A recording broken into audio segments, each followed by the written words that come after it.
¿Qué tal? Bienvenidos nuevamente al estudio diario de la Biblia. Recuerden que estamos leyendo la Biblia todos los días. Estamos leyendo 3 capítulos de domingo a viernes y 5 capítulos el sábado. El día de hoy quiero hacer algo un poquito diferente. Hoy correspondería estudiar 5 capítulos, pero quiero hacer una reflexión breve en torno a la vida de Samuel. Porque estos capítulos que hemos visto desde hace 2 días y todavía el día de mañana estaremos hablando acerca de Saúl. Y el día de hoy quiero presentarles algunas lecciones de la vida de este personaje, Saúl, y cómo es que, teniendo todas las ventajas posibles para haber pasado a la historia como un rey importante, de hecho el primer rey de Israel, pues su final realmente fue un final muy trágico. Y a manera de antecedente, pues ustedes saben, el pueblo se gobernaba por jueces, que eran desde luego dirigidos por Dios, pero cuando Samuel, el último juez de Israel, está ya viejo, los ancianos le piden que les nombre un rey y finalmente pues Dios les concede un rey. De hecho, escoge a una persona que podría, por su carácter físico, pues imponer ante el pueblo, imponer cierto respeto. Dice que una de sus características físicas es que de los hombros hacia arriba sobrepasaba a todos. Era una persona muy alta, que podía fácilmente pues ser ubicada en cualquier grupo de personas. No era joven realmente, tenía un poco más de 30 años, pero tenía cualidades que sin duda eran dignas de imitar y sobre todo que hacían al pueblo sentirse orgulloso de su rey. Vamos a ver algunos aspectos positivos de la vida de Saúl. En primer lugar, era un hijo obediente. Si ustedes recuerdan, cuando los asnos de su padre o las asnas se extraviaron, pues Saúl sale a buscarlas. No encontramos en ningún momento alguna muestra de rechazo a esta orden, de oposición. Simplemente Saúl, obedeciendo a su padre, sale a buscar las asnas. Recuerden que aunque no las encuentra, finalmente se encuentra con Samuel y esto pues se convierte en el encuentro que cambiaría su vida.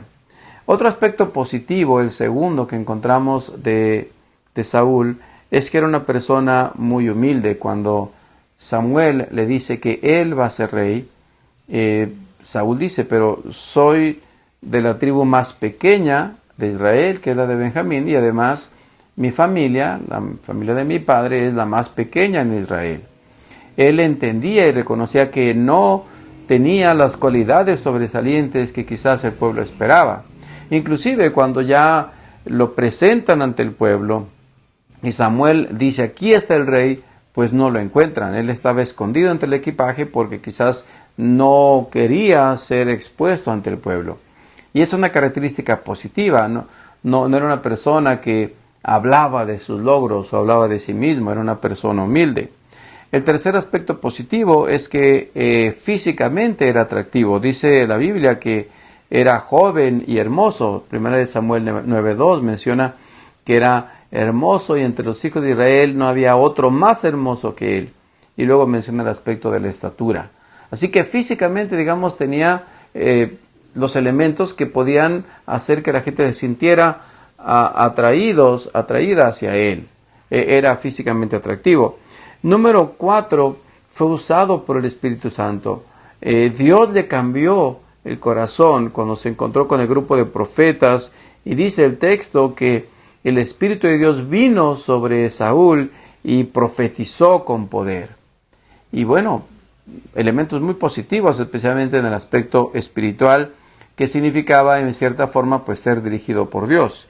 Y número 5 es que era una persona valiente. Realmente sus hazañas fueron reconocidas porque el pueblo, cuando se enfrentaba a los amonitas, que fue la primera batalla, pues Saúl, al frente del ejército de Israel, pudo salir victorioso, lo que significa que era una persona valiente. Pero así como tenía 5 aspectos positivos, hay otros 5 aspectos que yo le llamo las 5 caídas de Saúl.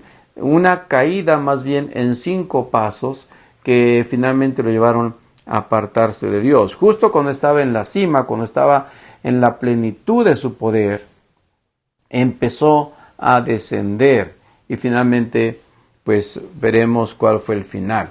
El primer error, la primera caída de Saúl fue haber tomado la responsabilidad que no le correspondía.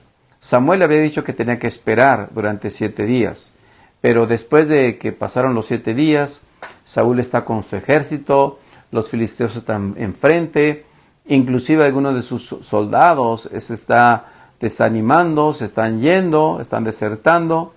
Entonces Saúl toma, digamos, la iniciativa, que podría considerarse algo positivo, pero realmente era negativo porque era una función que no le correspondía a él. Levanta el tabernáculo, levanta el altar y hace un sacrificio a Dios. Saúl no tenía esa autoridad para hacer un sacrificio. Cuando finalmente Samuel llega, pues Saúl acababa de terminar de ofrecer el sacrificio y este fue, digamos, su primer error.